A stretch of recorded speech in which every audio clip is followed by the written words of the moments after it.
Hello guys, welcome back to all of you. मैं another mini blog. ये blog है कि हम लोग पूजा घूम के फिर रात को घर आए थे। फिर उसके बाद हम लोग सो गए थे। सुबह उठे, नहा धो के मैं रेडियो के नीचे आ गई थी।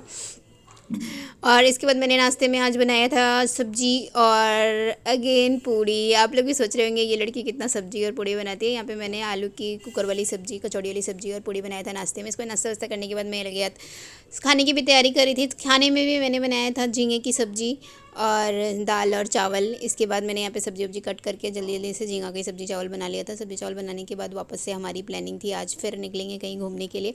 खाना बनाते बनाते ही हमारा एक पार्सल आ गया था, जो कि मुझे याद ही नहीं था मैं क्या मंगाई हूँ। मैं पार्सल वाले से ही पूछ रही थी कि इसमें है क्या, मैंने क्या ऑर्डर किया, मुझे याद नहीं। फिर मुझे याद आया कि मैंने मेरे बेटे के लिए पंप मंगाया था।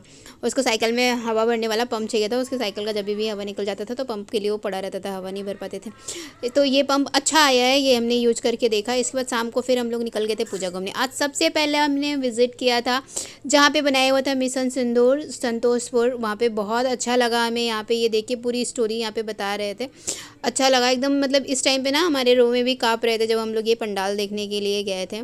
और ये लगभग 2 मिनट का एक क्लिप था एआई से बनाया हुआ, जो कि कंटिन्यू चल रहा था। सुंदर लग रहा था। अंदर में पंडाल और मूर्ति सब बहुत सुंदर बनाया हुआ था। ये देखने के बाद हम लोग अंदर का पंडाल देखते हैं।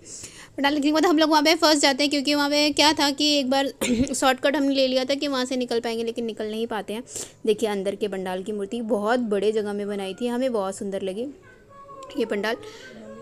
ये पंडाल देखने के बाद फिर यहाँ पे देखिए अंदर में भी कुछ इस तरीके का बनाया हुआ था। चारों तरफ माता रानी का फेस बना के मतलब मूर्ति बनाई हुई थी और सब पे सिंदूर लगाया हुआ था। मतलब एकदम मिशन सिंदूर का जो टारगेट था ना वही बना था। वो घूमने के बाद हम लोग चले गए थे मेरे मायके की तरफ घूमने चलता बगान। हमें रास्ते में इस तरह से मूर्तियाँ भी मिल रही थी जिसका विसर्जन हो रहा था।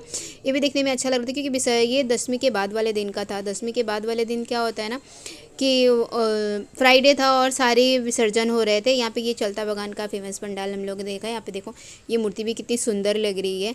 और यहाँ बगल में मेरा मायका भी है, जहाँ पे हम लोग जाते जाते नहीं गए। मन तो बहुत कर रहा था बट दीदी मम्मी जाने के लिए रेडी नहीं थे, इसलिए हम लोग नहीं गए। यहाँ पे देखिए कितना सुंदर लग रहा है ये। एक्चुअली यहाँ पे ना लाइटिंग थोड़ी कम हो गई थी, मुझे लग रहा है यहाँ का विसर्जन होने वाला था इसलिए। वहाँ से निकलने के बाद फिर हम लोगों ने कुछ मिल नहीं रहा था विसर्जन की वजह से। रोड पे उतनी गाड़ियाँ अवेलेबल नहीं थी और रास्ता बहुत जाम था, तो फिर हम लोग वॉक करके ही निकल गए थे। हैदुआ निकले थे। यहाँ पे वापस हमें एक विसर्जन मिला था देखने के लिए, जो कि बहुत सुंदर था। यहाँ पे देखिए कितना प्यारा लग रहा है ना। अलग अलग गाड़ियों पे एक एक मूर्तियाँ रखी हुई थी। पहले माता रानी का था, फिर गणपति जी, फिर लक्ष्मी माता, सरस्वती माता और कार्तिक जी। इसके बाद ये विसर्जन देखने के बाद हम लोग चले गए थे खाना खाने के लिए रेस्टोरेंट में खाना खाया। इसके बाद हम लोग घर आ गए थे। उसकी कोई ब्लॉगिंग नहीं है। अब मिलते हैं नेक्स्ट वीडियो में, तब तक के लिए tata bye bye, love you all. Please